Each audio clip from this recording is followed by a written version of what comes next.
যাদের বাঁকুড়ায় বাড়ি তারা প্রত্যেকেই বেলিয়াতোড়ের মেচা সম্বন্ধে ওয়াকিবহাল, এবং যাদের বাঁকুড়ায় বাড়ি নয় তারাও শুনেছেন বাঁকুড়ার বেলিয়াতোড় নামক স্থানের মেচা পুরো বাংলা বিখ্যাত।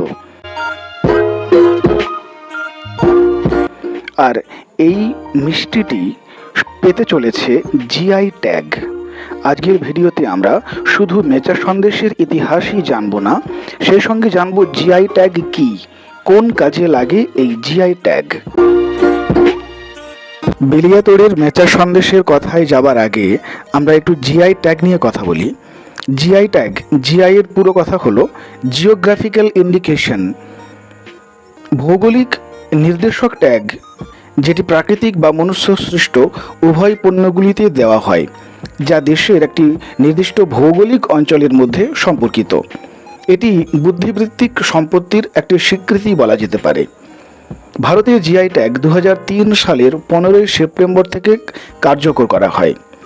এখন এই জিআই ট্যাগ দিলে ঠিক কী উপকার হয়, বা ভারতে যে জিআই ট্যাগগুলো রয়েছে সেই পণ্যগুলোর ক্ষেত্রে এমন কি বিশেষ সুবিধা রয়েছে, সেই বিষয়টি নিয়ে যদি বলতে হয় তাহলে আপনাদের জানানো যেতে পারে জিআই ট্যাগ সহজভাবে বলা যায় যাদের উল্লিখিত পণ্যটির বিপণনযোগ্যতা ব্যবহার করার অধিকার আছে তাদের চিহ্নিত করে।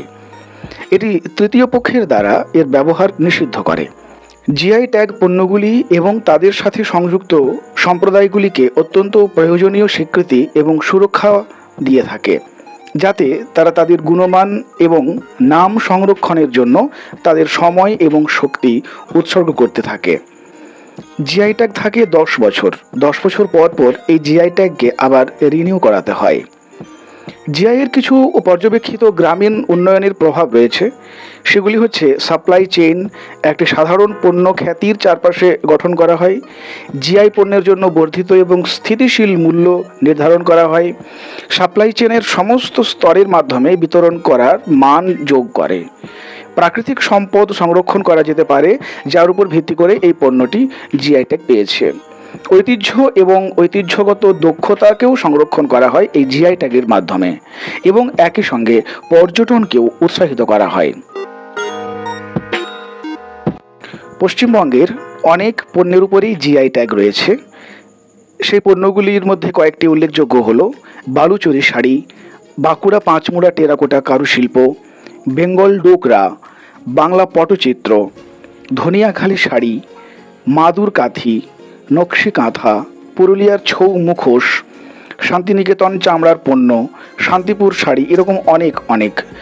এর সঙ্গে আমাদের প্রথম জিআই ট্যাগ প্রাপ্ত পণ্যটি হচ্ছে দার্জিলিংয়ের চা, এবং একই সঙ্গে তুলাইপঞ্জি চাল ইত্যাদিগুলোরও আমাদের জিআই ট্যাগ রয়েছে। পশ্চিমবঙ্গের জিআই ট্যাগের তালিকা কিন্তু খুব একটা ছোট নয়, অনেক পণ্যের উপর রয়েছে জিআই ট্যাগ।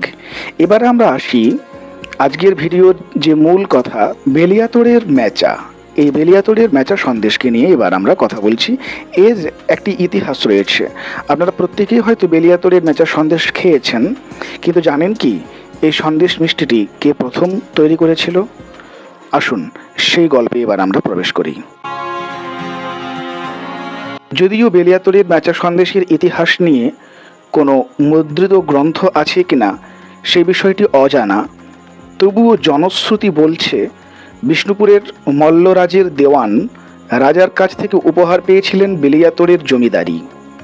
সেই সময় বেলিয়াতোড়ে প্রথম মেচা তৈরি করা হয়। স্বাধীনতার আগে থেকেই নাকি এই মিষ্টির প্রচলন ছিল এই অঞ্চলে। তবে অন্য একটি মত বলছে এই মেচা সন্দেশের স্রষ্টা জনৈক মিষ্টান্ন প্রস্তুতকারক গিরিশচন্দ্র মোদক। সে সময় বর্ষার সময় বাঁকুড়ায় বিভিন্ন জায়গায় মনসা পুজো উপলক্ষে মেলা বসত। বর্ষাকালে এই মেলা হওয়ায় অনেক মানুষ ভিড় জমাতেন এই মেলায়। ঠিক এখন যেরকম আমাদের শ্রাবণী মেলা চলে, সেই ধরনের মেলায় মিষ্টি বিক্রি করতেন গিরিশচন্দ্র মোদক, এবং তার মিষ্টির বিশেষত্ব ছিল গুড়ের তৈরি লাড্ডু। কিন্তু আর্দ্র আবহাওয়ার কারণে গুড়ের পাক নষ্ট হয়ে যেত। সেটি একটা সমস্যার কারণ হয়ে দাঁড়িয়েছিল মোদক বাবুর কাছে। এই সমস্যা সমাধান করতে হলে তিনি বুদ্ধি খাটিয়ে নতুন এক ধরনের মিষ্টিকে উদ্ভাবন করেন। এই নতুন উদ্ভাবিত মিষ্টিটি হলো মেচা সন্দেশ। মিষ্টি মানেই বাংলার জনপ্রিয় রসগোল্লা, এর কথা আমরা প্রত্যেকেই জানি। কিন্তু রসগোল্লা বা রসগোল্লা টাইপের যে মিষ্টিগুলো রয়েছে সেগুলো সব বানানো হয় ছানা দিয়ে, কিন্তু মেচা সন্দেশ এমন একটি মিষ্টি যা ছানা দিয়ে বানানো হয় না। সাধারণত মুগ ডাল বাটার সঙ্গে চিনি মিশিয়ে এটি বানানো হয়। এই মিষ্টিতে গুড় না থাকার কারণে বহুদিন এটি ভালো থাকে এবং নষ্টও হয়ে যায় না। তবেই আবিষ্কার হয় বেলিয়াতোড়ের মেচা সন্দেশ।